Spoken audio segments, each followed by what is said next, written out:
Et oui, sur le pont d'Avignon, on y danse. Et au Festival d'Avignon, on danse, on applaudit, on rit, on pleure parce qu'on a des spectacles formidables cette année, malgré comment dirais-je, malgré l'ambiance générale dans le monde. Hein. Heureusement que les artistes sont là au Festival d'Avignon pour nous égayer, nous apporter beaucoup de joie, beaucoup de stimulation pour les neurones, hein, parce qu'il n'y a pas que des spectacles drôles, il y a des spectacles aussi qui nous éduquent un peu. Alors, je ne sais pas si les brèves du C avec 3 petits points de suspension nous élèvent, mais dans tous les cas, je suis sûr que Amanda Scott va nous donner envie d'aller voir son spectacle qu'elle joue au Théâtre des Corsins à 12h30. Bonjour, on dit bonjour ou bonsoir ou bon apéro, Amanda? Un peu les trois, j'ai envie de dire. Un peu les trois. Amanda Scott, à côté d'elle, il y a Anne Cangelosi. Alors moi, Anne Cangelosi, ça fait des années que je la connais, je l'ai connue sous d'autres formes. Oui. Elle est protéiforme, mais là, elle s'est transformée en une formidable personne qui va nous donner des renseignements et qui va nous éduquer sur le radeau de la Méduse. Ouais. Le radeau de la Méduse, c'est à l'espace Roseau Teinturier à 11h30. Et puis, j'ai à ma droite Sylvie Dorlia. Ça commence très, très mal. Hein? Très, très mal. Mais elle a un frigo à livrer après, donc c'est pour ça que je fais vite pour qu'elle puisse partir. Elle présente un spectacle qui s'appelle Soi au Théâtre des Corsins et c'est à 10h. Il faut se lever tôt au Festival d'Avignon pour découvrir des pépites. Et à ma gauche, il y a une jeune. Je crois que tu es la plus jeune de toutes. Hein. En même temps, c'est pas difficile, hein, vu la table. Non, je c'est de l'humour. Fanny Pochol. Faites bien attention, prononcez bien Pochol, hein, parce que moi j'ai eu peur quand j'ai reçu son dossier de presse. Je dis non, c'est pas possible. Et elle dit comment bien réussir son burn-out. Alors là, excusez-moi, mais si vous êtes passé dans la merde, vous allez voir son spectacle, comme ça vous serez bien dans le burn-out. Fanny Pochol, tu vas nous parler de ton spectacle que tu vas jouer que le 13 et 14 juillet à 12h40 au Théâtre de l'Observance, tenu par ce charmant Kylian, hein, qui fait un travail formidable, ce jeune homme. Et enfin, nous avons, malheureusement ou heureusement, je ne sais pas pour toi, mais tu es le seul garçon autour de cette table, c'est Alexandre de Limoges. Alexandre de Limoges qui tient sa tour Eiffel, depuis quelques années. Il a eu le prix du Festival d'Avignon, prix auteur en 2018, c'est bien ça? Oui, c'est pendant bien sa ça. création. Pendant sa création. Et depuis, tu tournes en France et partout. Moi, j'ai vu ton spectacle également à Paris. Gustave Eiffel, Enfer et contre tous. Encore un spectacle qui nous apprend beaucoup sur ce Gustave Eiffel, dont le travail a beaucoup été décrié à l'époque. Mais tu rétablis la vérité, hein, j'ai l'impression, dans ce spectacle. C'est à 13h et c'est au Roseau, l'espace Roseau Teinturier. De toute façon, on va reprendre tout ça un peu dans l'ordre. Je suis très, très heureuse de vous recevoir à Speed Radio. C'est la première cette année de l'apéro de Carolina, grâce à Alexis Duménil, son directeur, qu'on remercie de nous accueillir. Nous sommes reçus au Namastrio. Et ici, on mange des huîtres et on mange des glaces, c'est ça? On mange des huîtres et des glaces. Nous sommes au 39 rue Guillaume Puy, pour ceux et celles qui voudraient nous rejoindre ici en direct. Voilà, pour parler et découvrir les spectacles. Amanda, ce spectacle, les brèves du C, 3 points de suspension, évidemment, on a envie d'imaginer des choses, mais pourquoi faire tenir ce suspense sur le C avec les 3 points de suspension? Au départ, c'est pour susciter l'intérêt, c'est-à-dire que dans le C, on peut y mettre ce que l'on veut, donc ça peut être le cœur, ça peut être plein de choses. Alors évidemment, la première chose qui vient à l'esprit, c'est soit les brèves de comptoir pour les gens qui sont là, sinon c'est très grivois et c'est les brèves du cul. Oui, c'est ça. Alors, j'ai vu Anne Cangelosi, c'est ce qu'elle m'a dit en arrivant. Elle dit c'est quoi ce spectacle qui parle de cul? Voilà. Ah mais ça se voit tout de suite. Voilà. Non mais donc c'était ça un petit peu l'idée, c'était que ce soit pas quelque chose qui fasse peur aux gens, puisqu'on traite d'un sujet qu'on a tous vécu, par lequel on est tous traversés, mais qui est un moment difficile. Donc là, pour le coup, c'est quelque chose de tout à fait humoristique, puisque ce sont des tranches de vie qui sont donc qu'on passe en revue, donc à savoir le couple, la solitude, les enfants, le télétravail, enfin tout ce qu'on a pu vivre pendant le confinement. Donc le C, c'est le confinement. C'est le confinement, oui. Vous remarquerez quand même que nous sommes au Théâtre des Corsins. Rien n'était laissé au hasard. Les Corsins. Tout à fait. Oui, d'accord. Le confinement, d'accord. Et donc c'est une pièce docu-théâtre, me dit-on. Oui, parce qu'en fait, dans cette pièce, on a des chiffres qui sont très précis, et ça, c'est vraiment basé sur des faits réels. Donc, on relate vraiment tout par période, par moment. Et en même temps, il y a évidemment des brèves. Donc, les brèves, comme son nom l'indique, ce sont des choses qu'on a récupérées sur les réseaux sociaux, un petit peu partout. Donc, parce que l'humour, c'est ce qui nous a permis de traverser aussi cette période de confinement. Rappelons, la période, c'est de 2019, c'est ça, 2020 Début 2020. Début 2020 jusqu'à début 2022 presque. Hein? Presque. En fait, on a vraiment eu un vrai confinement la première fois, donc, qui est arrivé donc, en mars 2020. Oui. Après, on a été reconfiné une toute petite fois en novembre, mais c'était moins strict, on va dire donc, ça comme ça. Vous avez récupéré tout ce que vous avez entendu, tout ce que l'on a subi les uns et les autres. Ça va des applaudissements des infirmières et infirmiers, les médecins, et on n'a plus d'applaudissements pour personne d'ailleurs. Eh bien, justement, c'est très bien de mettre le doigt là-dessus, parce qu'en fait, nous, on fait un hommage aux soignants justement pendant la durée du festival, enfin dans la pièce en l'occurrence, mais et donc pendant toute la durée du festival, on fait un tarif spécial pour les soignants ou ceux qui l'ont été. Ça nous tenait vraiment à cœur, parce que ce sont un peu les oubliés, enfin il n'y a pas que malheureusement, mais de notre société, ils ont été là en première ligne. Et voilà, on les a applaudis 2 minutes par soir et puis c'est tout. Donc, Alors moi j'ai vu le spectacle au mois de mars. Comment le public, avec le recul sur le confinement, comment le public assimile-t-il ou accepte-t-il ce spectacle? Est-ce que ça leur rappelle des mauvais souvenirs ou au contraire ça leur donne envie de dire tiens, on était quand même fous d'avoir accepté tout ça, non? Oui, je pense que en fait, alors ça peut arriver qu'il y ait vraiment quelque chose de rédhibitoire parce qu'il y a des gens qui effectivement ont perdu des gens, etc. Mais globalement, les gens nous disent c'est fou, on avait oublié ça, mais c'est quand même vraiment absurde tout ce qu'on a pu vivre. Et en fait, ils sont contents de se replonger là-dedans, d'en rire, parce qu'on en rit vraiment pendant 1 heure, ça ne s'arrête pas, ça va très très vite, c'est du tac au tac. Et en même temps, il y a aussi ce côté émotion, c'est-à-dire qu'on se sent tous concernés, 1, par l'écologie, 2, par tous ces soignants, encore une fois, qui ont été là en première ligne, tous les gens qui ont œuvré dans l'ombre, sans qui on ne serait certainement pas là aujourd'hui. Donc, il y a vraiment, c'est un mélange d'émotions, de plein de choses, et les gens sont assez heureux finalement de se replonger là-dedans, ce qui est assez étonnant, mais c'est vrai. Oui, et donc c'est avec Sara Volevac, est-ce que je prononce bien son nom? Parfaitement, c'est ça, Volevac. Encore une française comme moi, une c'est binationale. C'est ça. Avec Annabelle Milo, qui est à l'origine de la pièce et la mise en scène, et donc Amanda Scott, que je t'avais reçue dans mon Carolina Show il y a quelques années. J'avais adoré souvenir formidable moi de ce aussi. moment. Voilà, donc je suis très très heureuse de te retrouver ici au Festival d'Avignon. Merci. Et je suis très heureuse que ce spectacle nous permette de nous rappeler de périodes assez difficiles, mais avec beaucoup d'humour et je pense de tendresse aussi pour le personnel soignant. Donc voilà, donc rappel à tout le personnel soignant, les kinés aussi, ça marche, tout le personnel soignant. En fait, vraiment, même les gens qui travaillent dans les cantines, dans les hôpitaux, etc., c'est vraiment tout le personnel, les thérapeutes. Moi j'ai chanté dans les EHPAD, ça marche aussi oui, dans ça le marche. confinement, très bien, donc j'aurai un tarif réduit. Donc c'est à 12h30 au Théâtre des Corsins et il me semble qu'il y a une relâche. Il n'y a absolument aucune relâche. Ah, vous ne relâchez pas. On a des alternants, nous. Ah, c'est ça. Ah ben voilà, ils sont malins. Et vous voyez, ils ont des alternants, c'est très très bien. Bon, alors, donc vous jouez tous les jours. Alors, merci Amanda. Merci Je sais à toi. que tu as un train à prendre, tu restes encore avec nous, tu prends quand tu veux. Hein. Ah, c'est formidable. Voilà, on est tellement bien chez toi, Carolina, qu'on n'a jamais envie de partir. Hein. Formidable. Alors, en parlant de travail, hein, parce que je sais que beaucoup de personnes à ce moment-là ont frôlé le burn-out et certains sont tombés dans le burn-out. Oui. On a beaucoup parlé de ça pendant le confinement. C'est pour ça que je suis très contente de recevoir la petite Fanny Pochol. Quelle transition, Carolina, incroyable. Oui, tu as vu, c'est un métier. Dis-moi, Pochol, c'est ton vrai nom de famille? Oui, c'est mon vrai nom, je me serais pas amusée à prendre ça. Ah sinon... oui, vraiment. Et t'es du Sud en plus?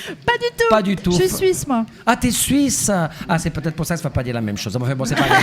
Fanny Pochol, c'est vrai que c'est assez dur quand je viens à Marseille, je ne le cache pas. Oui. Comment bien réussir son burn-out? Est-ce que c'est parce que tu as réussi ton burn-out ou est-ce que tu as voulu éviter de réussir ton burn-out? Ah non, je l'ai réussi dans les grandes largeurs, on peut dire vrai? Vraiment. Ouais, j'ai fait ça très bien. Ouais. Qu'est-ce qui a motivé cette écriture? Explique-moi, raconte-nous. Alors déjà, parce que le travail, c'est un sujet qui concerne une grande partie des spectateurs, a priori, une grande partie des gens dans la vie en général, et aussi parce que je suis passée par là, que j'avais envie d'en rire. Je me suis dit qu'il y avait plein de choses à raconter là-dedans. Et je trouve ça chouette de passer par un moment difficile et de dire allez vas-y on va faire des blagues dessus, et c'est toujours plus sincère quand tu es passé par ce moment-là. C'est autobiographique, tu racontes ton passage de... Alors j'en parle qu'à la fin de moi, et le reste c'est sur vraiment des choses qui sont communes à tous, voilà, nos bullshit jobs, le sens qu'on cherche à avoir dans notre travail actuellement, on fait les reconversions absurdes, les gens qui passent d'un travail de comptable à ostréiculteur dans les Alpes, enfin voilà. Oui, donc c'est quand même une critique assez incisive, parce que il me semble que tu n'es pas très gentil avec toutes les théories comportementales, toutes les grandes méthodes pour devenir ceci, pour devenir cela. Tout à fait. Donc, on nous vend tellement de livres de développement personnel pour devenir des gens formidables. Apprenez à faire un burn-out burn-out parfait. Ah d'accord, parce que moi justement je croyais que le burn-out, que les livres, ces livres-là, c'était pour éviter le burn-out. Bah oui, justement, on veut trop éviter le burn-out. Il faut le réussir, c'est mieux. Il faut le réussir. Donc visiblement, tu l'as réussi et tu tournes avec ce spectacle depuis quelque temps. Hein. J'ai vu. Oui, depuis janvier 2024, et je joue à Lyon donc 5 fois par semaine, donc ça fait déjà pas mal de dates. Très bien, tu joues à Lyon. Au Tonton Flingueur, c'est un café-théâtre lyonnais. Mais actuellement, je viens surtout ici pour parler du spectacle à Lyon. Oui, tu joues ici les 13 et 14 juillet à 12h40. Le 13 et 14 juillet, c'est demain. Demain, samedi 13 juillet et dimanche 14 juillet à 12h40 au Théâtre de l'Observance, qui est près de Rempart, il me semble. Hein, c'est ça? Absolument. C'est pour fêter la fête nationale, en fait. C'est pour fêter la fête nationale. Tu as très bien fait de choisir ces dates-là. Fanny, est-ce que tu veux rajouter quelque chose pour donner encore plus aux gens de venir? Est-ce que ceux qui sont en plein burn-out peuvent venir ou il faut qu'ils attendent le burn-out? Il faut venir quand t'es en plein burn-out, c'est parfait. J'ai beaucoup de gens qui ont fait des burn-out ou qui sont en burn-out qui viennent. Je suis des gens qui disent « Ah ben je veux faire ça à mon mari parce qu'il est en plein burn-out ». Je trouve ça assez rigolo comme petite... D'accord. Donc n'hésitez pas, ça fera guérir de votre burn-out. Bon, très bien. Donc Fanny Pochol, au Théâtre de l'Observance, les 13 et 14 juillet à 12h40 au Festival d'Avignon. 2 dates exceptionnelles. Merci Fanny. Et ne manquez pas de la voir si vous êtes dans Lyon. C'est ça, chez les Tontons Flingueurs. Tonton Flingueur. On va passer maintenant au seul garçon autour de cette table. Il a le mérite de nous supporter toutes. Tu as de la chance, il n'y a que des belles femmes autour de ce plateau. Donc, il y en a pour tous les goûts. Il y a des rousses, des frisées, des cendrées, des vraies blondes comme moi. Des accents, pas d'accent. Voilà. Alors... Mon cher Alexandre, bon, on va parler de 2 spectacles, mais d'abord, le spectacle qui te fait venir ici aujourd'hui, c'est parce que tu joues dans Gustave Eiffel. Donc tu es auteur, metteur en scène, qu'est-ce que tu sais faire d'autre? Tu sais faire la cuisine? Moi, je suis surtout artiste. Alors, je fais aussi la cuisine et c'est de l'art quand je fais de la cuisine. Ça peut ressembler à de l'art. De l'art abstrait d'ailleurs. Non, pas du lard, Surtout pas du lard, non. Voilà, oui. Ma passion, c'est d'abord d'écrire. Donc, j'écris. Et l'autre passion, c'est l'histoire. Donc, j'écris souvent sur l'histoire. Alors, là, c'est Gustave Eiffel. L'année dernière, je jouais Akhenaton, donc un pharaon monothéiste. J'ai écrit aussi Le radeau de la Méduse, dont Anne va parler tout à l'heure. Je suis en train d'écrire sur le procès Fouquet. Enfin, voilà. Donc, mon idée, c'est toujours des grands révolutionnaires ou des gens qui ont élevé notre humanité à leur manière. Et Gustave Eiffel c'en est un. Et je pense en quoi il a élevé maintenant, évidemment. À part la tour. Oui, parce qu'il a élevé la tour. Donc maintenant, il est devenu le symbole incontournable de Paris, de la France. Mais il faut savoir qu'il a été accusé de nombreux... de milliers de suicides. De milliers de suicides. Mais pourquoi? Parce qu'au début du siècle, c'était ça qui lui pendait au nez. Oui. Bon, après, il faut remettre dans le contexte. C'est-à-dire qu'on sortait du scandale du Panama, qui a été un petit peu oublié par l'affaire du scandale de Dreyfus juste après. Mais le scandale du Panama, c'était quand même un gros scandale à la fin du 19e dans lequel Gustave Eiffel a trempé. Aussi, Gustave Eiffel, c'était un Allemand. Donc, on sortait de la guerre avec la Prusse. Donc, autant dire que les Français détestaient les Allemands, et Gustave Eiffel. Et puis, cette tour, tous les artistes, Maupassant, Zola, Verlaine, se sont ligués contre lui. Bon, voilà. Alors, pas grand monde aimait Gustave Eiffel à ce moment-là. Et pour autant, il a réalisé quelque chose de fantastique, qui n'est pas que la tour. Il a inventé le management, il a inventé la sécurité au travail, par exemple. C'est le premier chantier monumental qui n'a pas eu de mort. 0 mort, c'est le premier. Pour comparaison, Versailles, plus de 10 000 morts. Donc voilà... un homme, je dirais simple en tout cas, mais moderne. Moderne. Est-ce qu'on peut dire qu'il est à l'origine du montage en kit? Non, pas du montage en kit, mais du burn-out, puisqu'il est le roi du management. Est-ce que justement? Alors non, justement pas du burn-out. Non, lui il aurait pu y être. D'ailleurs, je pense qu'il y a été, mais non, au contraire, il préservait ses ouvriers complètement. Au contraire, le bien-être de l'ouvrier, c'était quelque chose de très important, qui travaille moins. Voilà, c'était les ouvriers les mieux payés de France.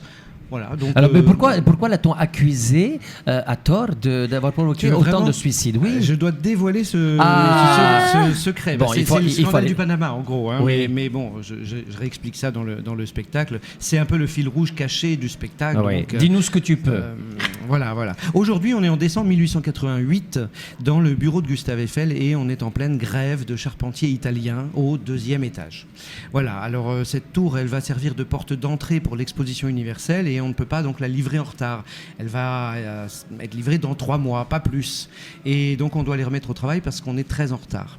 Donc le petit prétexte, on va dire la petite histoire qui raconte finalement la grande histoire de la révolution industrielle, cette petite histoire de grève, ça va être le prétexte pour discuter avec le public sur pourquoi le contexte social, politique, artistique, évidemment technologique, comment Gustave Eiffel va-t-il se sortir de cette grève de charpentiers au 2e étage. Voilà, c'est ça le fil rouge au départ, ce qui est qu'un prétexte encore une fois pour reparler du Paris bouillonnant du 19e siècle et de la révolution industrielle.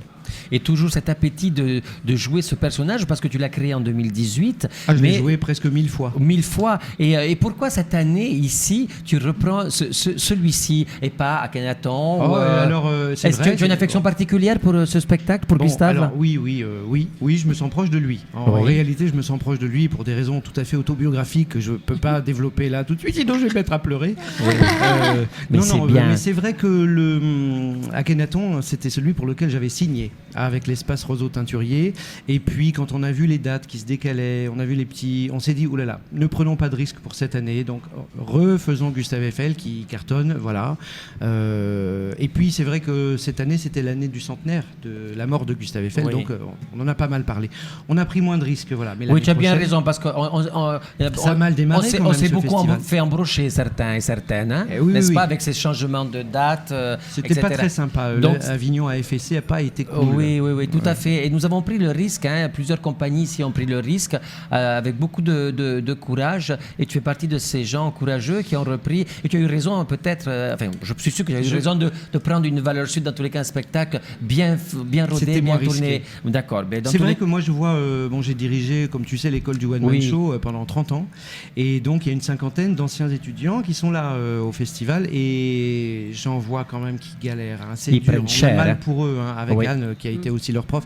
On a vraiment mal pour eux parce qu'ils sont tombés sur une mauvaise année, les pauvres. Et peut-être ce sera fatal pour certains, alors pour qu'ils ont beaucoup de talent et beaucoup d'idées. Bon, on leur souhaite dans tous les cas de s'accrocher comme leur prof, Alexandre et Anne. Gustave Eiffel, c'est donc Enfer et contre tous à 13h à l'espace Roseau Teinturier. Tu as une relâche le mardi, me semble-t-il. Voilà, mardi prochain relâche. Donc ne tardez pas à prendre des places pour aller voir. C'est la 6e année au Festival d'Avignon parce que c'est un succès certain. Vous pouvez voir sur le flyer toute une revue de presse à la hauteur de ce spectacle que j'ai vu il y a quelques années. Je peux vous le garantir qu'on apprend beaucoup de choses et surtout on est pris par cette on est pris par l'émotion que dégage. Il y a beaucoup d'émotions. Oui, il y a une émotion très inattendue parce qu'on s'attend d'un patron de droite comme ça. On s'attend plutôt d'un patron qu'il soit de droite. Et ce qui n'est pas spécialement le cas de Gustave Eiffel. Mais oui, il y a beaucoup d'émotions. Eh bien, allons lui rendre hommage en allant le voir. Et nous passons, et alors là c'est tout simple, on passe à Anne Cangelosi parce qu'elle joue un de tes spectacles, un spectacle que tu as écrit et que tu as mis en scène également. C'est toi qui as mis en scène Le Radeau de la Méduse, que j'ai vu à la Comédie Bastille. Alors là, quelle surprise d'abord de voir Anne Cangelosi que je connaissais sous les traits de Mémé Bonbon, Mémé Casse-Bonbon, c'était ça. Et alors, et quand on voit Anne Cangelosi dans ce spectacle-là, on se dit, oh là là, quelle sacrée comédienne. On le savait déjà, on s'en doutait un peu quand on voyait cette petite folle que je croisais tous les ans, Mémé Bonbon, qu'un jour elle perd, un jour perd, elle faisait, je sais pas, elle tuait qui. Et donc là, bravo de lui avoir donné ce cadeau parce qu'elle le porte avec beaucoup de talent, avec brio. Donc, c'est vraiment 60 minutes d'humour, d'art et d'histoire. Et là, on rejoint toutes vos qualités, tous vos talents. Et dans ce radeau de la Méduse, tu nous décris les secrets de ce gigantesque tableau du Louvre. Et tu deviens donc pour l'occasion une conférencière. Et pendant 1 heure, on est là, on t'écoute et on se dit, mais c'est incroyable, parce que tu nous fais tout passer, tout passé. C'est gentil, Voilà. merci. Même t'as un problème de divorce, il me semble. Oui, oui, ça arrive. Oui, parce qu'on reste une femme, on reste une être Exactement. humaine, merde. Exactement, merde. Bon. Alors, mais à l'origine, hein, c'est donc c'est Géricault, hein, c'est en 1818, Géricault qui démarre le radeau de la Méduse et ça a soulevé une polémique pas possible. Dingue. Oui. Ce qui est quand même génial, c'est que si vous venez voir le radeau de la Méduse et Gustave Eiffel, en 2 heures, vous savez tout. Quand vous ressortez de ces 2 spectacles, vous savez tout sur le 19e siècle. C'est une leçon d'histoire. Exactement, parce que moi, je vais parler du début du 19e siècle, donc, puisque alors, ce qu'il faut savoir, c'est que le tableau... C'est 2 époques vraiment hyper différentes. Complètement différentes. Il y a eu une transition énorme au milieu du siècle. Et en fait, ce qu'il faut savoir, c'est que derrière le tableau de Géricault, qui fait quand même 35 mètres carrés, fait 5 mètres sur 7, hein, un appartement parisien moyen. Il y a d'accord, et il y a une projection de ce, pas dans les dimensions réelles, mais une sur scène. C'est 12 fois moins grand. On a une reproduction qui fait le décor, en fait. Et donc, à l'origine, c'est combien? Rappelle-nous, combien la vraie? Le vrai tableau, il fait 5 mètres sur 7. Donc, il fait 35 mètres carrés. D'accord. Un appartement. Ouais. Et donc, ce qu'il faut savoir, c'est que derrière ce tableau, en fait, il y a un vrai naufrage, il y a un vrai fait divers. En fait, quand je tracte et que j'en parle, et moi-même d'ailleurs, quand Alexandre m'a donné ce magnifique cadeau, je ne savais pas qu'il y avait un vrai naufrage derrière. Et en fait, ce naufrage et ce tableau sont complètement indissociables, c'est-à-dire qu'on ne peut pas parler de l'un sans l'autre. Et surtout, ils sont à l'origine du plus gros scandale artistique, politique et social du début du 19e siècle et ont failli et a fait vaciller la monarchie, puisqu'on est sous Louis XVIII, sous la Restauration. Oui, c'est ce que j'ai appris quand je suis allé le voir à la Comédie Bastille. Parce qu'évidemment, tout le monde le connaît, ce tableau, le radeau de la Méduse. C'est dans les inconscients collectifs. Oui, et quand on le regarde avec autant de précision, et comment avec l'acuité avec laquelle tu nous fais regarder ça, c'est passionnant, c'est passionnant. Oui, c'est passionnant. Et on comprend le scandale dont tu parles, politico-social, médiatique. Et artistique. Et artistique. Pourquoi c'est un scandale artistique, hein? Parce que, en fait, moi, je l'ai découvert parce que je me suis renseignée. J'ai beaucoup travaillé. Alexandre était derrière en me disant travaille. Non, je me suis travaillé parce que je me suis passionnée pour le sujet. Et en fait, c'est un scandale artistique parce que Géricault est un peintre. C'est un précurseur du romantisme. Voilà, c'est le peintre qui symbolise le romantisme et surtout, c'était un peintre très engagé. Donc, par exemple, on sait que sur le radeau, il n'y avait un noir survivant.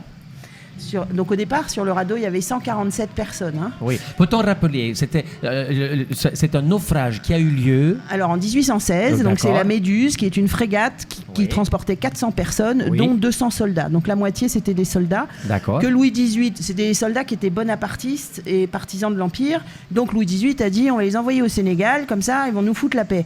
D'accord. Parce que Louis XVIII, à ce moment-là, vient de monter sur le trône en 1815, récupère de l'Angleterre le Sénégal. Que l'Angleterre nous avait piqué sous Napoléon. Donc Louis XVIII récupère le Sénégal et il envoie donc 4 navires, dont la Méduse, pour coloniser le Sénégal. Oui, donc, et se débarrasser des bonapartistes. Et se débarrasser des soldats bonapartistes. Et donc, alors j'ai perdu le fil. Alors la Méduse fait naufrage, on peut dire. Voilà, c'est ça. Et il n'y a pas assez de canaux, c'est un peu le Titanic. Hein. C'est un peu le Titanic. Donc tous les nobles partent sur les canaux de sauvetage. Et les 147 dernières personnes, on les met sur un radeau qui n'était pas prévu au départ pour porter des hommes. Donc il y a des trous partout, etc. Et sur les 147 personnes, donc au départ, les canaux de sauvetage ont tracté le radeau. Et puis au bout d'un moment, le gouverneur a dit ils nous retardent, donc on va couper les liens entre les canaux de sauvetage et le radeau. Donc le radeau s'est mis à dériver en pleine mer pendant 13 jours et 13 nuits. Et donc, au bout de 13 jours et 13 nuits, quand on les a récupérés, il ne restait plus que 15 personnes sur les 147 au départ. Ce sont ces 15 personnes que l'on voit sur le tableau? Exactement. D'accord. Alors, sur le tableau, il y en a une vingtaine. Oui. Alors, on revient à la question que tu m'as posée. J'ouvre beaucoup de tiroirs, je sais, mais c'est important de recontextualiser. Donc, Géricault était très engagé. Et en fait, sur le tableau, il y a une vingtaine de personnes, alors qu'il n'y a que 15 survivants en vrai. Et en fait, ce qu'il a voulu montrer, c'est le cannibalisme, puisque à partir du 3e jour, ils ont commencé à manger les cadavres. Les cadavres, oui. Voilà, les morts. Oui, c'était du cannibalisme de survie. Après, comme je disais tout à l'heure, a priori, il restait un seul noir sur le radeau qui s'appelait Charles Jean. Donc c'était un soldat. Et en fait, sur le tableau, il y en a 3, 4 qui sont cachés comme ça. Après, il y a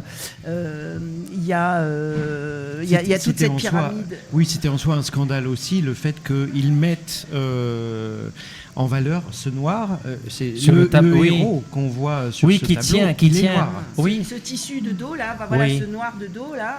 De cette et à pyramide. l'époque, c'était un vrai scandale, puisqu'on était quand même encore dans l'esclavagisme. Oui, tout à fait. Dans la traite des Noirs, mais quand même encore dans l'esclavage. Donc voilà, il y a plein de. Enfin, c'est passionnant. Et alors, le côté humoristique, parce que le sujet n'est pas forcément drôle, mais le côté humoristique vient du personnage, cette conférencière qui est complètement déjantée, qui est passionnée par ce tableau et qui en même temps déteste ce tableau parce qu'elle y voit le naufrage de sa vie, puisqu'elle est en instance de divorce. Et donc, elle va passer toute cette conférence à faire un parallèle entre le tableau, sa vie, et puis surtout à relever tous les défauts de proportion, de choses incohérentes qui sont sur le tableau, qui sont aussi parce que le spectacle est construit en 3 parties. On va parler, la première partie c'est tout sur l'artistique, la deuxième partie c'est le naufrage, donc la partie historique, et la dernière partie c'est la partie politique sociale et le côté engagé de Géricault. Et donc sur la partie artistique, elle va dire par exemple une petite anecdote sans dévoiler le spectacle. Géricault était nul en pied. Il savait pas dessiner les pieds. Et donc en fait, tous les gens qui sont au premier, enfin toutes les personnes qui sont au premier plan, il leur a mis des chaussettes. Il n'y a pas de pied. Donc des chaussettes. C'est drôle ça. C'est drôle, hein. Voilà, il y a ça. Drôle. Après, il y a un personnage qu'on ne sait pas ce qu'il fait là. On dirait une Pietà de Michel-Ange. Il est en plein milieu du truc. On ne sait pas ce qu'il fait. Voilà. Enfin, il y a plein de. Moi, je me demande s'il m'aurait dépeinte avec mes talons aiguilles. Hein. Peut-être. Je sais pas. Bon. Mais dans tous les cas, ce qui est important de dire, c'est que c'est ton personnage, cette conférencière, qui rend le propos très digeste. Hein, parce que effectivement, parce qu'effectivement, c'est tellement chargé, d'informations, mais tu as une façon de faire passer les informations, de faire passer, c'est incroyable tous ces détails. C'est intéressant. Tout le talent revient aussi à l'auteur. Bravo Alexandre d'avoir décrypté ce tableau avec autant de précision. Et juste pour la petite anecdote quand même, quand on était en train de coécrire avec Alexandre mon 3e volet de Mémé, donc c'était On est tous le vieux d'un autre, et Alexandre me dit ça y est, j'ai trouvé ce que je veux faire dans la vie, je veux écrire des seuls en scène historique. Je dis bon, c'est super, mais pour toi, pour tout le monde? Non, pour tout le monde. Mais pour des garçons, pour des filles? Non, pour des filles et tout ça. Ah bon? Et pour des filles, quel personnage? Et là, il me dit Olympe de Gouges, Marilyn Monroe, Simone Veil. Et là, je l'ai regardé et je lui ai dit mais écoute, fais-toi plaisir, regarde-moi. Et 3 mois après, il me propose le radeau de la Méduse. Donc là, je lui ai dit donc c'est tout ce que je t'inspire, c'est le radeau de la Méduse. C'est pas très, t'as rien de plus glamour. C'est ça. Tu n'as rien de plus glamour. Et en fait, c'était réussi. Mais c'est un magnifique cadeau en fait. C'est un très beau cadeau. C'est un très beau cadeau que je vous invite à aller découvrir au Roseau Teinturier tous les jours. Et c'est à 11h30. 11h30. Tu fais relâche ou pas, ma chérie? Oui, mardi aussi. Tu fais relâche le mardi aussi. Voilà. Donc, et tu vas le reprendre à Paris, il me semble-t-il, à la Comédie Bastille. Ça c'est important. Je le reprends à Paris à la Comédie Bastille le lundi à 21h, le mardi à 19h et le samedi à 15h. C'est formidable. De septembre à mars. Hein. Oui, de septembre à mars. Oh, c'est formidable. Ça donne vraiment envie. Oui. Alors moi je l'ai vu en avant-première à Paris et effectivement je trouvais que c'était vraiment, j'étais emballé du début à la fin. On ne décroche pas. Et donc voilà, si vous êtes à Avignon, évidemment, allez le voir. Et si vous retournez à Paris ou si vous êtes de passage à Paris, à 11h30, voilà. Alors on libère Amanda. Je sais que tu as un frigo à livrer, donc tu peux y aller. Quand c'est une machine à laver, mais c'est pareil. Pardon. Donc Amanda, merci. Alors je rappelle qu'Amanda, on la retrouve dans les brèves du C avec Sarah Volevac et Annabelle Milo tous les jours à 12h30 au Théâtre des Corps 5. Tous les jours parce qu'ils sont en alternance. Voilà. Ça. Allez, je vous dis à bientôt. Au revoir. Merci, au revoir bisous. Sarah et au revoir Amanda. Merci d'être venue.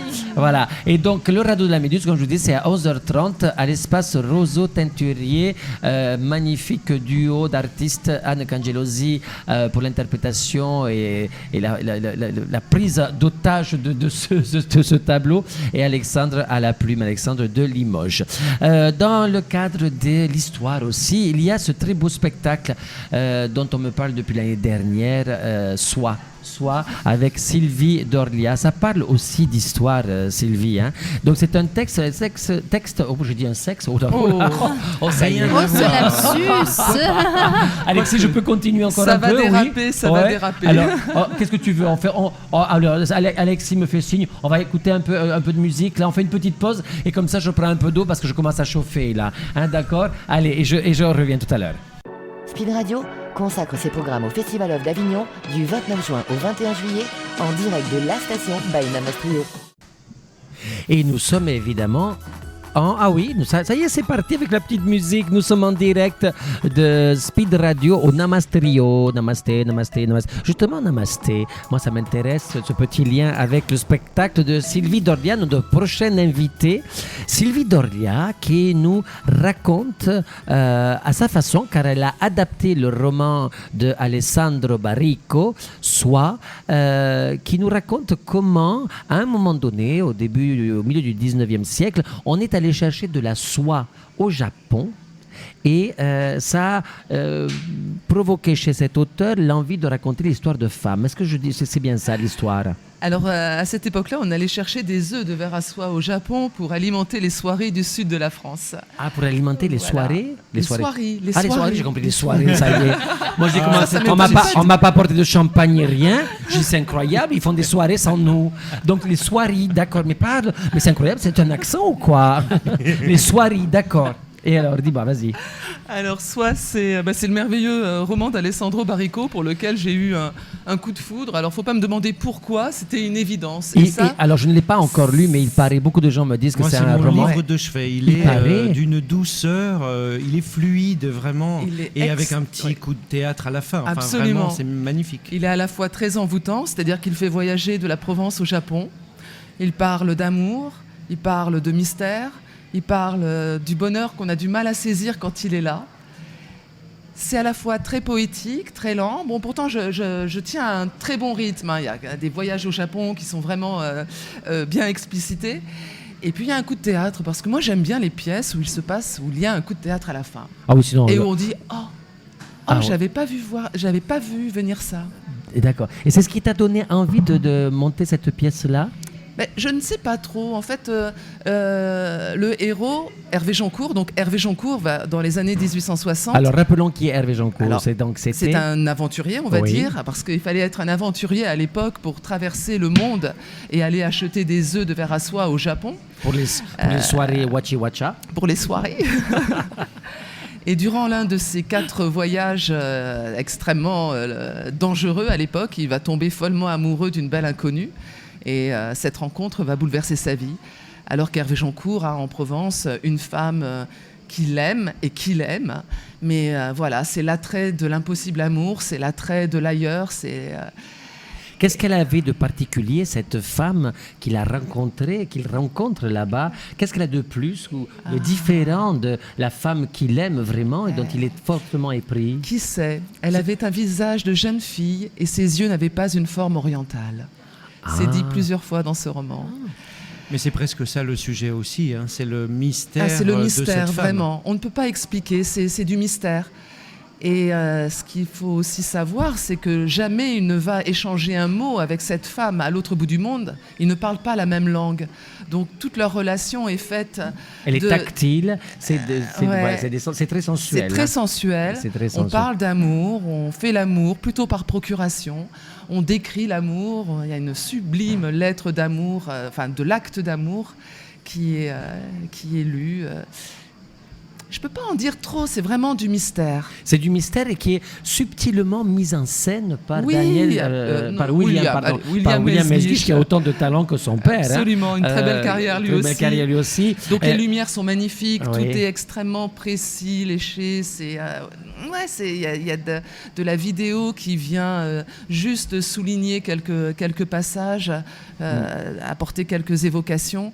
La musique aussi est très présente pour faire voyager. C'est un voyage et c'est très bien réussi puisque les critiques sont dithyrambiques, ne serait-ce que celle du Figaro qui dit « Difficile de ne pas être touché tout le théâtre est là. Alexandre, toi qui as vu la pièce, est-ce que tu confirmes que c'est difficile de ne pas être touché par ce qu'en a fait Sylvie Dorlia? Alors, j'ai dit, c'est mon livre de chevet. Moi, je l'ai lu plusieurs fois, mais je n'ai pas vu le spectacle. Ah, d'accord. Mais d'après le roman et d'après ce que j'en entends là, déjà par le titre, Soi, on est tout en sensualité. Enfin, Soi, ça veut dire, c'est ça aussi, c'est la douceur, c'est la beauté. Ça doit être quelque chose de très esthétique. Absolument, c'est j'imagine. très esthétique, voire esthétisant, effectivement. C'est très formel, c'est un conte. Et moi, le meilleur compliment qu'on me fait à la sortie du spectacle, c'est « Ah, vous nous avez fait voyager ». On est parti durant 1h10. Et c'est pour le fan d'histoire que je suis. C'est un spectacle qui s'est joué au Lucernaire d'ailleurs. Absolument, je l'ai créé au c'est ça. Lucernaire, je l'ai repris au Lucernaire et j'étais déjà Tu là. l'as joué l'année dernière ici, hein? Et j'étais déjà là au Corsin À 10 à heures. 10h du matin. À 10h, et c'est un bel horaire pour voyager parce que Ouais. tu rencontres un vif succès. Les gens se lèvent tôt pour voyager au Festival d'Avignon. Donc, tu joues encore jusqu'à la fin du festival, c'est-à-dire jusqu'au dimanche 21 juillet. Et tu auras une relâche le mardi Absolument. 16. Le mardi 16. Alors, ne manquez pas ce rendez-vous avec un voyage exceptionnel au pays du soleil levant, au théâtre des Corsins, tous les jours à 10h, de et par Sylvie Dorlia, mise en scène par William Mesguich, et de magnifiques lumières, créées aussi par William Mesguich. Hein. Il est très fort, ce garçon. Donc, merci et bravo pour cette deuxième édition. C'est la deuxième édition au Festival d'Avignon. Merci d'être avec nous, Sylvie. Merci Carolina. Voilà, tu vois, ça n'a pas été difficile. Hein. Donc, elle est sublime sur scène. Elle est tellement timide. Mais ça, c'est les Mais blondes. je préfère parler avec les mots des auteurs Oui, qu'avec mais les miens. Je comprends. Mais tu sais que c'est comme moi. Les blondes, on est plutôt timides. Hein. Bon, il y en a une qui n'est pas très timide. Elle est en face de moi parce qu'elle est complètement épanouie. Alors, est-ce que ça veut dire qu'elle est pas timide? Je ne sais pas. Épanouie au pluriel, c'est le titre de son spectacle. Spectacle mis en scène par Anne Cangelosi. Décidément, c'est un travail de femme, un travail d'équipe. Elle s'appelle Fabienne Alabrette. On dit Alabrette ou Alabré? Alabré, Fabienne Alabré, et qui vient nous voir au Festival d'Avignon. C'était le 2, 9 et 16 juillet. Donc la prochaine date, au moment où on se parle, c'est le mardi 16 juillet à 13h50 et c'est à la salle Bayaf. Salle Bayaf, elle se trouve où exactement? Ça va à la place des Carmes et c'est la salle Bayaf Théâtre Pixel. C'est juste Ah à côté oui, de la le salle des Théâtre Carmes. Pixel, voilà. C'est une des salles du Théâtre Pixel, c'est ça? Absolument. Voilà. Donc ce spectacle épanoui, il est né quand? Alors il est né fin décembre 2023. Oui. Mais j'allais dire la gestation. Il a cogité. Ouais, il a cogité. La gestation fut assez longue. Oui. Mais il est né en décembre 2023 à Paris. Décembre 2023. Et donc, si j'ai bien compris, je n'ai pas vu le spectacle, mais d'après ce que j'ai compris, c'est parce que tu as écrit ce texte, parce que toi, c'est pas le burn-out qui t'a donné envie d'écrire ce texte, mais Paolo Locci, c'est ça? Qui est ce Paolo Locci dont tu nous parles? Paolo Locci est un personnage imaginaire qui fait partie effectivement. Oh, il de est ce- imaginaire, Ouais. oh, quel dommage. Moi, je voulais avoir ce coach de vie brésilien. Alors, je C'est pourrais surtout pour le peut-être- présenter la petite Fanny Poloche, parce que elle, avec tous ces coachs de vie qu'elle a ratés. Donc, Alors j'avoue quand même que j'ai rencontré quelques coachts, de vie ou pas de vie, Oui, qui oui. m'ont sûrement inspiré. Oui. Mais surtout un spectacle de femmes où je joue donc 6 femmes différentes Oui, qui ont toutes 3 points communs. Le premier, c'est qu'elles ont une petite quarantaine largement assumée. oui. Le deuxième point commun, comme moi d'ailleurs, le deuxième point commun, c'est qu'elles ont toutes déjantées. Elles sont hautes en couleurs et elles ont un pet au casque, on va dire.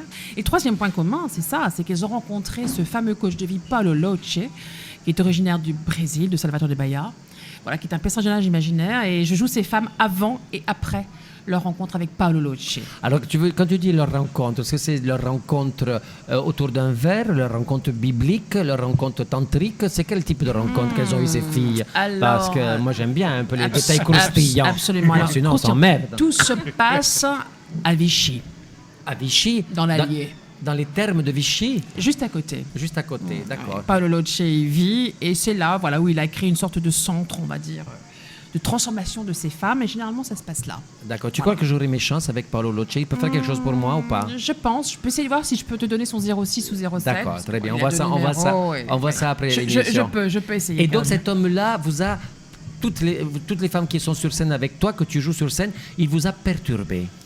Il a... J'allais dire qu'il a provoqué une étincelle chez ces femmes et une audace assez étonnante. Donc, je vais te donner un exemple. Il y avait donc Jacqueline, qui était une ex-directrice des ressources humaines et qui a décidé de changer de vie et de devenir Jackie l'étincelle, catcheuse professionnelle. Oui. Ou Marie-Chantal, femme au foyer versaillaise avec 4 enfants, qui a décidé de devenir rappeuse chic et mondaine. Véronique, ex-caissière chez Intermarché, qui est devenue taille-chieuse. Ah, Voilà, d'accord. donc elles ont vraiment changé de vie. Donc, est-ce que ça veut dire que c'est un succès de la méthode de Paolo Loce pour... Oui, je crois. Ah, c'est un succès, d'accord. Je crois. Pour la plupart d'entre elles, D'accord, absolument. donc ce ne sont pas des femmes aigries ni qui en veulent à Paolo Loce. Non, pas du tout. Ah, Elle était d'accord. un peu avant, et Oui. grâce à Paolo Loce, Ah, donc c'est sont une révélées. révélation, c'est une Absolument. révélation. Ah, tu fais bien de le préciser parce que moi je croyais qu'il allait prendre cher Paolo Loce parce que justement non, il non, avait... elle le vénère. Elle vénère. Alors Anne Cangelosi, pour mettre en scène une femme avec ce tempérament comme Fabienne à la Brette, est-ce que c'est difficile de la faire rentrer dans tous ces personnages ou est-ce qu'elle a été docile? Pas du tout, parce que Fabienne, et c'est ça qui m'a beaucoup plu quand j'ai commencé à travailler avec elle.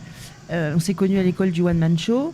Et puis, on a travaillé individuellement. Et puis on a fait connaissance. Et Fabienne, c'est une comédienne née. C'est pas une humoriste. C'est une comédienne. Elle incarne vraiment ses personnages.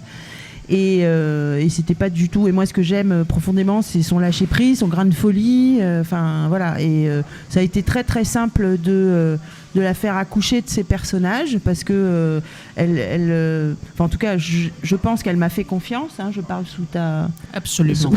sous ton contrôle. De Donc, toute façon, c'est trop tard. C'est trop tard. C'est trop tard. Mais du coup, ce que je veux dire, c'est que ce qui était très agréable, c'est que je pouvais lui demander n'importe quoi et elle essayait en tout cas. Bon. Et du coup, on a réussi, je pense, à faire un spectacle. C'est la création ici au très Festival sympa. d'Avignon? Non, vous l'avez déjà joué ailleurs? Alors, je l'ai joué à 4 ou 5 reprises, mais D'accord. voilà, c'est vraiment là où. Et en tout alors, cas, tu vas le il- reprendre à Paris un moment? Tu penses le Oui, reprendre? j'espère le reprendre fin septembre. Tu sais déjà où? On peut en parler ou pas encore? Pas encore, c'est un tout petit peu tôt, on va attendre. Et puis surtout, je suis très contente parce que j'ai aussi quelques dates en province. Bah, c'est bien Et je suis ça. ravie de pouvoir le partager à Toulouse, à Angers, Mais c'est à formidable. Brive-la-Gaillarde, c'est Ah une oui, bonne nouvelle. Brive-la-Gaillarde. Voilà, donc non, je suis très contente. Et Oui. puis surtout, tu as oublié quand même une chose importante, Mais bien sûr. c'est que tu Laquelle? joues le 17 à Mais bien, Gordes. mais bien sûr. Ah, mais Anne, j'étais sûre que tu allais le dire. Ah, À voilà. Gordes. Alors, Donc, effectivement, le je 17 joue juillet. à 21h30. D'accord. Je joue à Gordes aux terrasses d'été, dans un endroit magnifique, Oui. dans un théâtre suspendu. Un théâtre suspendu. Ouais, ouais. Bon, ben, Je suis ravie. formidable. Et la veille, tu seras ici le 16 juillet à 13h50 à la salle Bayaf dans le cadre du Festival Off Avignon. Nous sommes très, très heureux de t'accueillir. Merci et merci beaucoup, Fabienne. Merci beaucoup, Merci, Carolina. Anne. Merci. Alors, Fabienne, avant de nous quitter, je tiens à te dire que tu es invitée à découvrir mon cabaret. Hein. Je chante tous les soirs à 20h55 au Rouge-Gorge. D'ailleurs, vous tous ici autour de la table, vous êtes invités Moi, je crois à que je vais y aller ce découvrir soir. le cabaret de Carolina. En toute, vous avez remarqué, je suis une star internationale, Bah mais oui, complètement évidemment. accessible. Donc, du coup, Tu y a restes pas- très simple. Très simple, très simple. Bon, alors, cher Alexis, est-ce qu'on va faire une petite pause maintenant parce que je voudrais recevoir nos autres invités. On fait une petite pause? Allez, on fait une petite pause. Est-ce que je peux dire un mot avant cette pause? Mais bien Parce que sûr. du coup, je vais profiter pour partir. Oui. Mais je voulais dire, j'ai vu le cabaret de Carolina, moi. Oui, J'ai tu vu étais ton là le cabaret. 20. Oh, c'est J'ai vrai. adoré. Je trouve que c'est vraiment, on sort de là heureux, on chante, on a dansé avec toi, tu nous as émus. C'est vraiment un magnifique moment, à la hauteur de ta beauté d'âme. Vraiment, je veux dire que Merci. c'est un très beau spectacle. Et donc, il faut vraiment aller voir ça parce que c'est pas juste un cabaret. Voilà, le Rouge-Gorge, c'était un super écrin, mais je veux dire, tu as fait quelque chose de magnifique sur plusieurs plans. Et je trouvais ça, voilà, il fallait le dire. Merci C'était un très beau beaucoup. moment. Merci beaucoup. Ben voilà. Ah, c'est mon meilleur attaché de C'est ça. presse. Hein, voilà, bon, très bien. Il fait tout, cet homme-là. Il fait tout. Bon, merci beaucoup dans tous les cas. Merci beaucoup. Donc, qui reste avec moi? Parce que tu restes avec moi, Fanny? Tu vas devoir y aller. Tu vas te reprendre tes médicaments pour aller après le burn-out. C'est le but, c'est le but. C'est le but, très bien. Bon, alors écoutez, toi aussi tu dois aller, Anne. On vous dit au revoir, Sylvie Ouais. aussi. Au revoir. Merci, Et puis moi je vous retrouve Merci, juste Carolina. après. Tu dois aussi y aller, mon chéri? Oui, je Très peux bien. rester 10 minutes, Ah, un ben, quart tu, d'heure. ben, tu vas rester parce que j'ai envie de te présenter deux formidables artistes. Je vous présenterai tout à l'heure Arnaud Ascoy de la Promesse Brel et mon grand ami Roland Romanelli, qu'on ne présente plus et qui est vraiment... voilà, moi j'ai beaucoup d'amour et affection pour cet homme qui est un musicien hors pair. On va le recevoir tout à l'heure, après la chanson et la pub et tout ça, c'est ça? Allez, et merci à vous tous d'être... Allez voir tous les spectacles. Donc je rappelle, la salle Bayaf à 13h50, 16 juillet uniquement, Épanoui de Fabienne Alabrette. La petite Fanny Pochol, le 13 et 14 juillet au Théâtre de l'Observance. À quelle heure, ma chérie? 12h40. 12h40. Anne Cangelosi, réservé pour le radeau de la Méduse. Et c'est à 11h30 à l'espace Roseau Teinturier. Et mon ami Alexandre de Limoges qui reste avec moi. Et lui, c'est à 13h, l'espace Roseau Teinturier. Des spectacles magnifiques. Vraiment, j'ai beaucoup de choses. Oula, et Sylvie Dorlia qui commence à casser tout parce qu'elle dit j'en ai marre, je veux rentrer chez moi, j'ai faim. Oui, ben juste voilà. Et j'étais en train de terminer avant que tu m'agresses. Elle m'a agressé, elle me dit tu vas pas m'oublier, Carolina. Et donc, soit d'Alessandro Barrico, mais adapté et joué par Sylvie Dorlia au Théâtre des Corsins à 10h. Voilà. Je vous dis merci, à très bientôt et prenez soin de vous. Merci, Carolina. Voilà. Écoutez Speed Radio et faites l'amour. Allez, au revoir. Tu es géniale, Carolina, change J'ai pas. rock'n'roll, j'adore. Ces programmes au Festival of d'Avignon du 29 juin au 21 juillet en direct de la station by Namas Trio.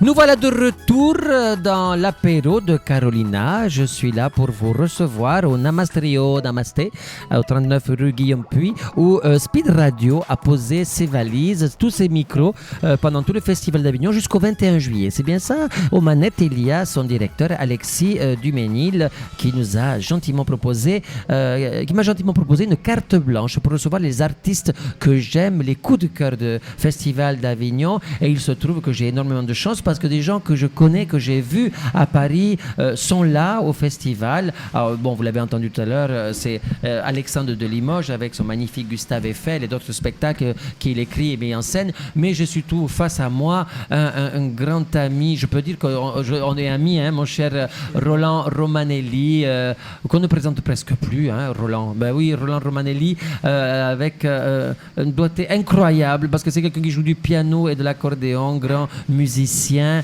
compositeur, accompagnateur de stars. Il a même accompagné Carolina. C'est vrai, en plus, on a fait ça au Casino de Paris, tu te souviens? Absolument. Oui, et tu as fait la musique de mon court-métrage, de Mierda Pauvre. Et donc, nous avons déjà... Nous sommes très amis. Donc, et j'espère qu'il y aura d'autres collaborations. Mais dans l'actualité, tu rends hommage à la grande Barbara. Tu vas nous expliquer pourquoi cette présence encore cette présence si forte encore dans ta vie d'artiste de Barbara. Tu vas nous expliquer ça avec la scène que tu partages à notre théâtre Notre-Dame avec Rebecca May, ta complice de scène. Et nous recevons aussi Arnaud Ascoy. Bonjour, oui, Carolina. Bonjour mon chéri. C'est parce qu'il y a son manager, il m'a dit attention Carolina, prononce bien Ascoy. Alors Arnaud Ascoy que j'ai vu à Paris au théâtre de la Tour Eiffel dans un tour de chant exceptionnel qui vraiment te fait, comme on dit, les poils qui se relèvent, les cheveux qui se relèvent. La Promesse Brel, il est une incarnation, c'est au-delà de l'incarnation, quelque chose de mystique autour de ce spectacle qui se joue au théâtre de Notre-Dame aussi, au Festival d'Avignon, accompagné par Roland Romanelli qui joue dans les deux spectacles. Alors, déjà, je voulais poser la question à notre invité Alexandre de Limoges. Est-ce que tu as vu ces deux spectacles ou pas encore? Non, j'ai vu aucun des deux spectacles. Alors, charge à moi de te donner envie d'aller les voir. D'abord, La Promesse Brel, c'est un pari, j'ai l'impression, hein, Arnaud. C'est un pari parce qu'on t'a souvent dit, si je ne m'abuse, que tu ressemblais. Et effectivement, il y a quelque chose de l'ordre physique ou métaphysique, je ne sais pas, ou d'ailleurs, qui fait que tu nous fais penser à Jacques Brel. Mais ce qui est encore le plus surprenant, c'est que quand tu chantes et quand tu es sur scène, alors là, tu nous bluffes complètement. D'où vient cette passion et dans tous les cas, ce naturel avec lequel tu reprends le répertoire de Jacques Brel? Ouais, c'est vrai que depuis que je suis adolescent, les gens me pointe du doigt dans la rue, chuchote ou m'accoste en me faisant part de cette ressemblance avec Jacques Brel. Et ça m'a rattrapé, quelques années plus tard. J'ai découvert Jacques Brel il y a 10 ans maintenant. Oui. Et j'ai décidé immédiatement de me lancer dans cette folle aventure.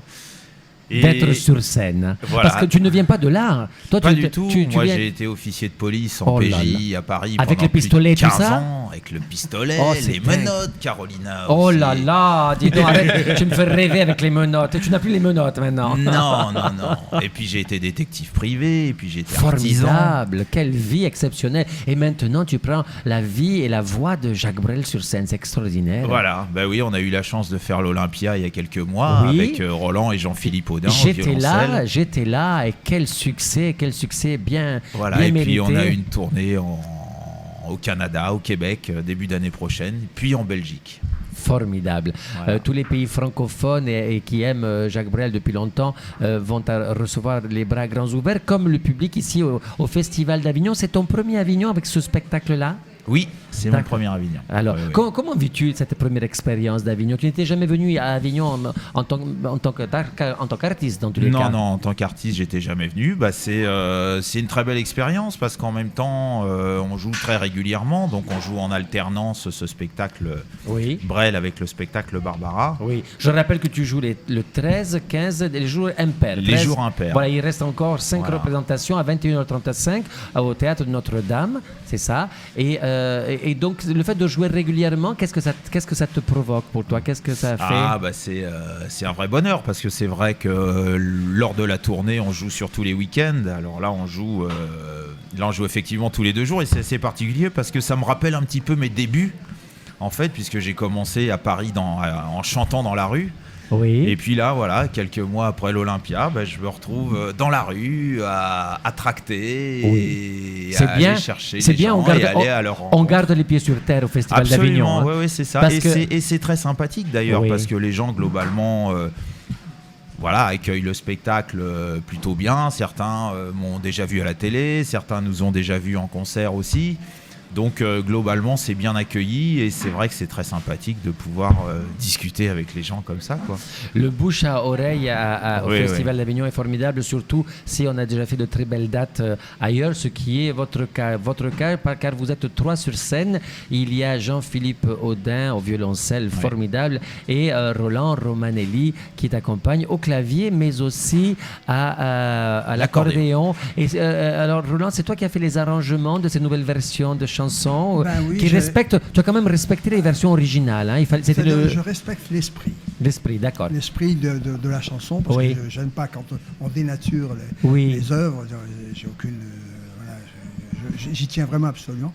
Et donc, je me suis inspiré de cet esprit parce que Brel avait un orchestre de 5 ou 6 musiciens. Donc il fallait quand même qu'on retrouve, c'est pas simple avec un violoncelle et un piano, mais donc j'ai réussi, je pense avoir réussi à amener un petit peu tous les ingrédients qu'il fallait pour que on puisse vraiment se plonger dans le vrai esprit des chansons. Et donc comme elles sont défendues par Arnaud d'une façon magistrale, les gens on a l'impression qu'il y a un orchestre sur scène. C'est ce que tout le monde me dit. C'est ça, parce que moi je n'ai pas le souvenir de n'avoir entendu que de l'accordéon ou que du clavier. Non, j'ai entendu plusieurs instruments, j'ai entendu une symphonie de vraiment. C'est-à-dire avec Arnaud, je me permets sur un synthétiseur, c'est-à-dire un piano numérique, d'avoir un son de guitare. Donc je m'approprie un petit peu le jeu de guitare et c'est vrai qu'on a l'impression que les choses sont, qu'il y a beaucoup d'instruments. Oui, c'est très réussi. Et puis bon, l'orchestration est assez fournie dans certains titres. Donc, et dénudée dans d'autres, ce qui fait que c'est vrai, on reçoit les titres différemment et c'est vrai qu'on est entraîné dans cette spirale avec ce chant magnifique. Oui, c'est superbement porté. Et on se laisse avoir. On se laisse avoir, vraiment. Alors, le détective privé nous a bien eu. Hein. Mais si je puis me permettre, Carolina, c'est un petit peu justement, pour rebondir sur ce que disait Roland, c'est un petit peu ça la promesse Brel, c'est un petit peu ça la promesse qu'on fait, C'est-à-dire, voilà, on vous ramène pas Brel-sur-Cèze. Je viens de comprendre le titre, figure-toi. Mais oui, c'est ça, voilà, c'est très juste. Roland respecte l'esprit dans l'orchestration, dans les arrangements. Et puis Brel, c'est un cocktail, donc on promet... on promet la voix, on promet le physique, on promet l'esprit, on promet la gestuelle. C'est remarquable. Et les lumières, dans tous les cas où je vous ai vu, et les lumières qui sont importantes aussi, qui sont très importantes, les lumières. Et donc, Roland, est-ce que tu as eu l'occasion, tu es un jeune homme, mais est-ce que tu as eu l'occasion de croiser Jacques Brel ou de l'accompagner même? Non, mon rêve, c'était d'accompagner Jacques Brel. Oui. Avec Barbara. Oui. Je voulais accompagner les deux, moi. Oui. Bon, mais ce n'était qu'un rêve. Oui. Et puis finalement... un rêve à moitié exaucé, puisque tu as accompagné Barbara pendant plus de 20 ans. Oui. Absolument. C'était un rêve inaccessible. Oui. Et bon, j'ai la chance, évidemment. Dans ma vie, j'ai été très chanceux. Donc là, j'ai accompagné la personne que je rêvais. C'est extraordinaire. Et je rêve aussi d'accompagner Brel. Alors, je me dis, d'accord, quand je suis... Jacques. Parce que Jacques, c'est arrivé très très vite.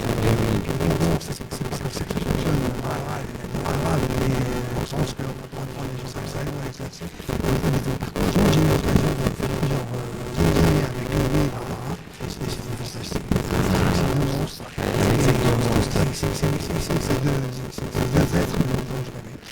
Justement, c'est ce que tu nous racontes dans ce spectacle Barbara, parce que tu nous racontes quelques anecdotes de ces 20 années que tu as passées auprès de Barbara pour l'accompagner sur scène, pour l'accompagner aussi dans la vie de cette chanson, parce que quand on est très proche d'un artiste qu'on accompagne, c'est pas que le retrouver sur scène, c'est aussi être en tournée, des dîners, comme tu parlais, comme tu disais, de Jacques Brel. Et donc c'est ça que tu nous racontes dans cette nouvelle version de ce nouveau spectacle. Eh ben, écoute, dans ce spectacle, c'est un spectacle d'abord qui me tient vraiment à cœur parce que c'est un hommage que je lui rends en vue.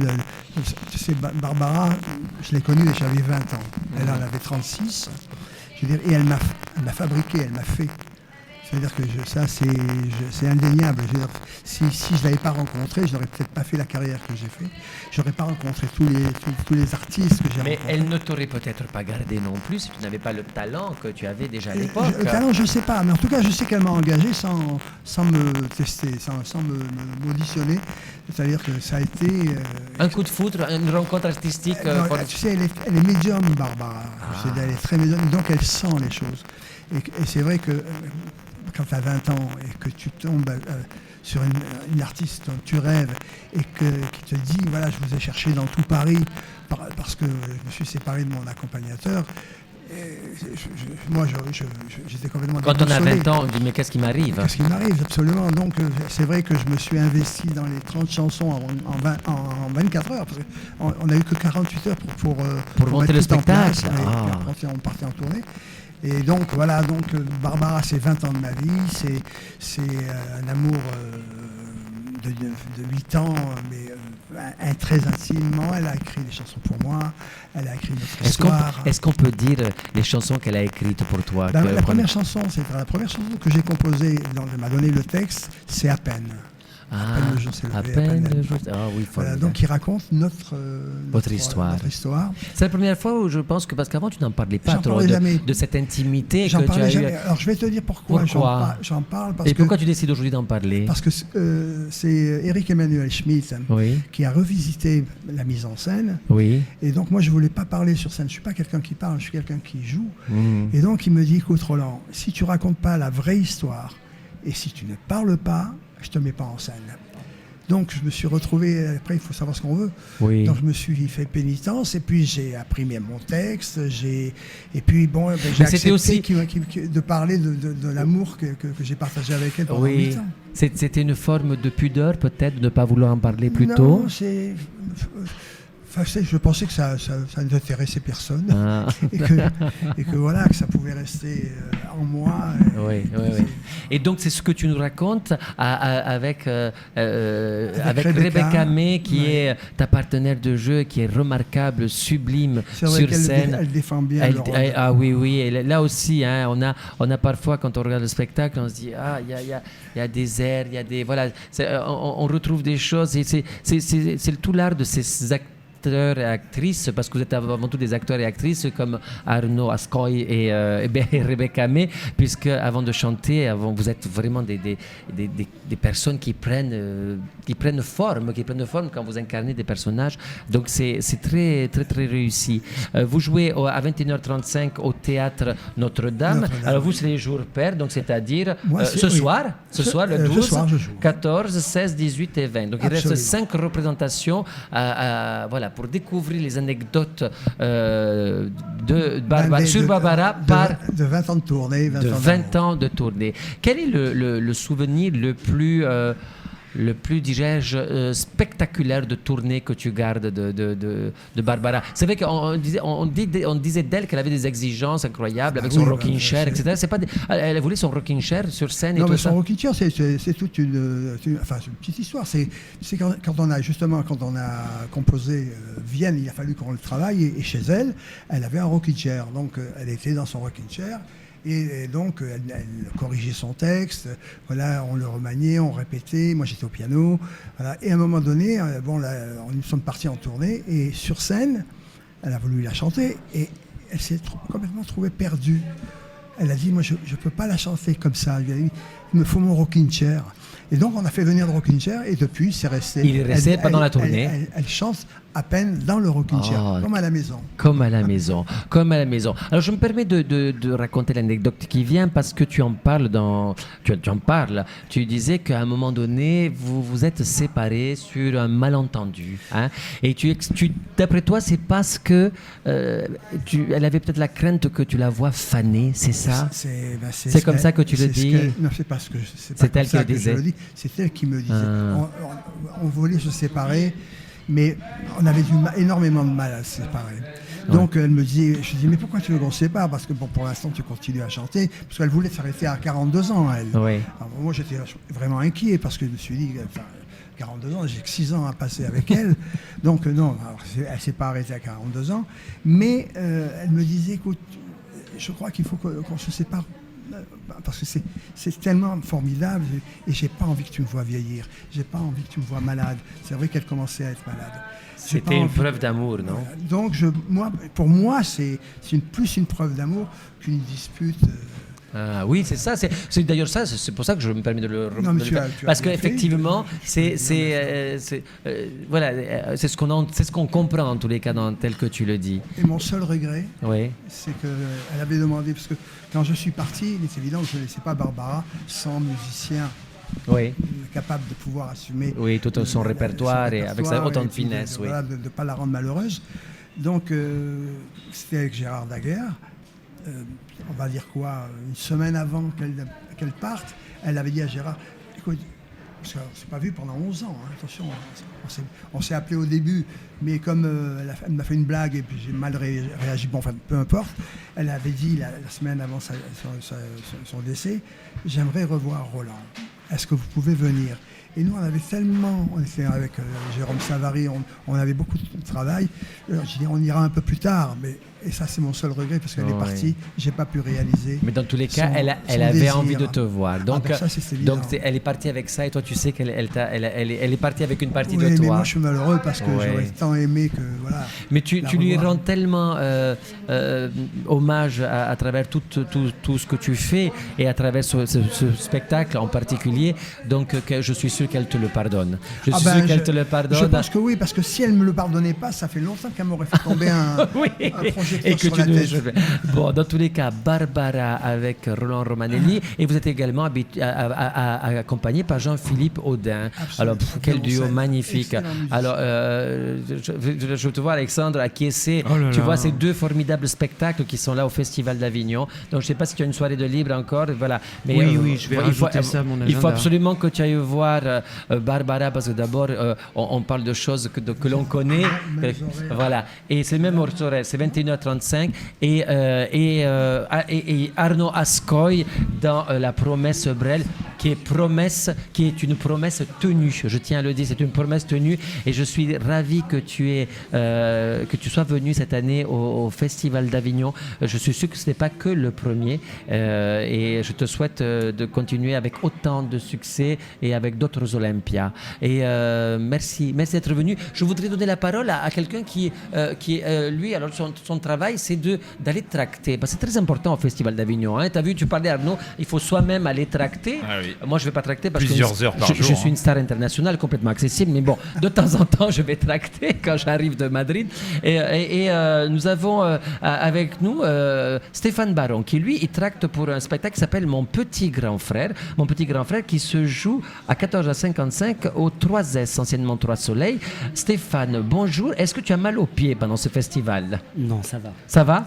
Alors, raconte-nous comment... Alors, je suis désolé, c'est la première fois que je suis interviewé comme ça, donc je suis pas très à l'aise. Et pourtant, tu prends la parole aux gens. Comment tu leur donnes envie de venir voir ce spectacle? Alors, c'est très simple. Ce spectacle est magnifique.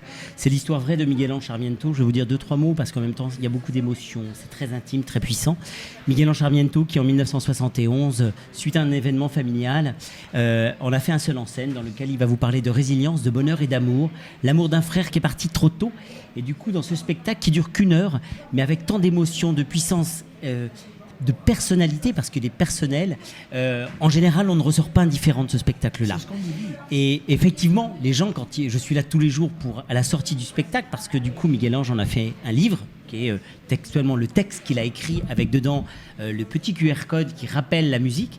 Et bien effectivement, les gens, il y a de l'émotion. Voilà, je ne vais pas tout vous dévoiler ce qu'il ressorte, parce que l'idée c'est que vous puissiez venir le voir, parce que c'est vrai qu'il intéressait ça. Mais c'est plein d'amour, plein d'émotions et plein de tendresse pour cette famille qui, suite à un bouleversement, a été toute leur vie bousculée. Une famille résiliente, est-ce qu'on peut dire ça? Oui, bien Une sûr. famille résiliente. Donc, un spectacle sur la résilience, mais pas que. Donc, à 14h55, Mon Petit Grand Frère, mise en scène par Rémi Cotta et aux lumières, James Groglin, qui a fait une superbe mise en lumière. Donc, si vous croisez pendant le festival un monsieur avec un gros nounours dans le dos, c'est Stéphane Baron qui est là et, voilà, et qui vous propose de venir voir ce spectacle. Donc relâche. Je terminerai, Carolina, si tu permets, parce que Mon Petit Grand Frère a été l'un des coups de cœur de la Provence l'année dernière. Très donc bien. Je tiens quand même à le souligner, parce que c'est pas rien, voilà. Et ce seul en scène me tient beaucoup, voilà, parce que voilà, je le porte et du coup, il y a beaucoup d'amour derrière tout ça. Tu le portes sur le dos aussi avec le gros nounours. Oui, c'est vrai aussi. Moi, je l'ai vu l'année dernière et c'est aussi un de mes coups de cœur, franchement. C'est un magnifiquement incarné. Apparemment, il ne faut pas en dire grand-chose, mais enfin, ça s'appelle Mon Petit Grand Frère, donc on comprend quand même qu'il y a un manque dans cette famille et un énorme... Donc c'est... Oui, Miguel-Ange joue ce spectacle sur ce grand frère qui manque et aussi sur cette famille qui a du mal à... Enfin, qui s'est éteint un petit peu et donc il faut... Voilà, il manque aussi de cette famille manque un petit peu de cette vie qui est partie là. Donc voilà, cette étincelle que Miguel-Ange recherche toute sa vie et qu'il retrouve. Hein. Enfin, c'est vraiment... moi, je trouve... Bon, c'est super vous m'avez intense. donné envie d'aller voir le spectacle. J'irai voir le spectacle. Super bien écrit, super bien joué. Quelle joie d'entendre parler aussi bien des spectacles autour de cette table. Je voudrais remercier, parce qu'on arrive à la fin de l'émission, je voudrais remercier Alexis Duménil et toute son équipe de Speed Radio de m'avoir donné cette carte blanche et surtout vous remercier à tous les artistes d'avoir répondu présents et présentes parce que vraiment c'est des spectacles qui me tiennent à cœur parce que la plupart je les ai vus et j'aime beaucoup recevoir des spectacles spectacles quand je les ai vus parce que c'est plus facile pour en parler. Et donc, je sais combien vous mettez et votre passion et votre talent dans ces spectacles-là. Donc, voilà, chers auditeurs, je vous rappelle les spectacles que nous avons reçus, soit de Sylvie Dorlia à 10h au Théâtre des Corsins, Épanoui, c'est qu'une seule date, le 16 juillet, Fabienne Alabred mise en scène par Anne Cangelosi, que l'on retrouve sur scène, cette fois-ci mise en scène par Alexandre de Limoges, le Radeau de la Méduse, formidable, à 11h30 à l'espace Roseau Teinturier, et lequel Alexandre de Limoges, ici présent, il est à 13h à l'espace Roseau Teinturier, il écrit, il est passionné par l'histoire et il nous régale de sa plume. Et enfin, donc mon petit grand frère nous a parlé le formidable, on dit un tracteur ici, quelqu'un qui tracte. Oui, ça me va, ça me va bien. Alors, le tracteur avec le nounours, il s'agit de mon petit grand frère, c'est au Théâtre 3S à 14h55. Et enfin, mes deux invités qui sont encore face à moi, à côté d'Alexandre, il y a Arnaud Ascoy dans La Promesse Brel. Et je vous garantis que la promesse a été tenue. Il reste 5 dates, les jours impairs, à 21h35 au Théâtre Notre-Dame. Allez-y, vraiment, vous ressortirez de là emballé. Moi, j'ai eu vraiment la chair de poule pendant tout le spectacle. Et vous retrouverez, si vous allez le voir, vous retrouverez à 21h35, mais les jours pairs, vous retrouverez Roland Romanelli qui l'accompagne sur scène avec Jean-Philippe Audin. Mais Roland Romanelli, les jours pairs, il est aux côtés de Rebecca May, la délicieuse artiste Rebecca May, pour nous raconter Barbara, la grande Barbara, nous raconter des années de collaboration artistique, mais aussi des années plus passionnées et avec beaucoup de finesse, de subtilité et d'intimité partagée avec la grande artiste. Voilà, on est ravis de vous avoir reçu. Je vous dis à bientôt. Quant à moi, sachez que vous, autour de la table, vous êtes invités à mon cabaret, le jour où vous pouvez, le cabaret de Carolina que je donne au Rouge-Gorge à 20h55 tous les soirs. Moi, je fais relâche le mardi parce que j'ai des frigos à livrer, moi aussi. Il faut que j'arrondisse les fins de mois. Voilà. Donc, je vous dis à très bientôt et merci encore à Speed Radio de nous avoir offert cet espace. Et je vais céder le micro à un grand artiste que j'adore. Il s'appelle, salut, Thibaut Baudouin. Thibaut qui joue un formidable spectacle, Denise Jardinière. Alors là, j'ai eu la chance de découvrir ce spectacle au tout début à Paris, dans un petit lieu. C'était extraordinaire. Je dis, mais cet homme est fou. Il était complètement fou. Et puis, petit à petit, le spectacle a pris de l'ampleur parce qu'il est tellement original, ce spectacle. Et tu es tellement exceptionnel sur scène. Ah bah merci. Voilà, donc du coup, je suis ravi de te céder le micro parce que tu as une formidable émission aussi maintenant où tu parles des artistes et tu parles du Festival d'Avignon. C'est ça, ça. Oui. Et toi, tu joues à quelle heure? Moi, je joue à 22h20 à l'Essaillon. À l'Essaillon. Voilà. Ne manquez pas d'aller voir ne manquez pas d'aller voir Denise Jardinière à 22h20 à l'Essaillon. Mesdames et messieurs, passez un bon Festival d'Avignon. Aimez-vous les uns les autres, faites l'amour et buvez de l'alcool avec modération. Et allez surtout voir les artistes dans les spectacles vivants. Ils vous rendent tout ça avec mille vibrations. Au revoir, à bientôt. Merci Carolina. Au revoir, merci Carolina. Au revoir.